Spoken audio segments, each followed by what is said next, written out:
As we are moving in this month of preparation for the High Holy Days, this month of Elul, we are invited by our tradition to really consider what is most important to us in our lives and how to align our lives with those values that we care about the most.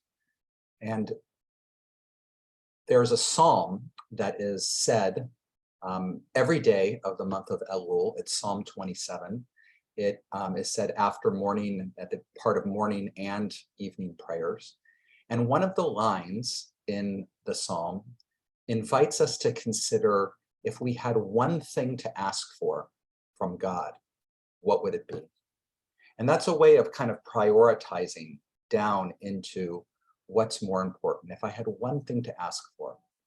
And the psalm realizes that we cannot control the events that are external around us. So things we might ask for, like world peace or repair in our relationships, or things that or being able to be more successful in business, or just being able to make a living.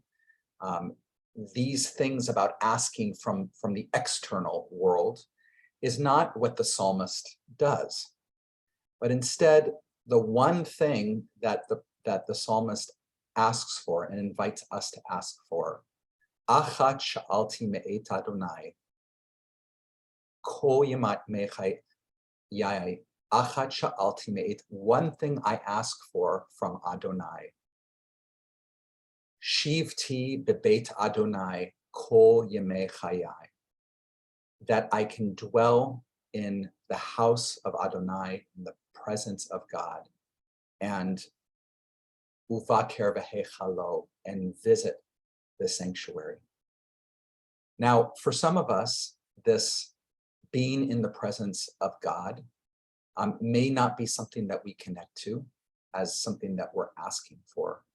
Because for us, especially if we don't consider ourselves religious, it doesn't mean so much necessarily to be in the presence of God. But if we redefined that being in the presence of God is being deep in, immersed in the values of what's most important to us, which essentially is our connection with other people and with life. That dwelling in God's house means being aware and awake to the connection that we are part of with creation, to the love that is present in us and outside of us. And that really, it's that place, that is something we can ask for, that is something we can aspire towards, that is something that we can invite into our lives, to have our focus be to be in presence of this connection that we're a part of.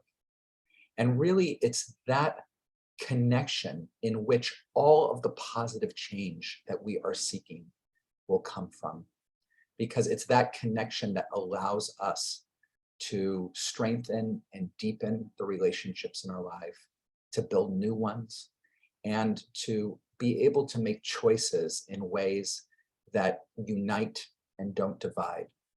So Shabbat Shalom and Shana Tova Umetuka, may it be a year of goodness and sweetness.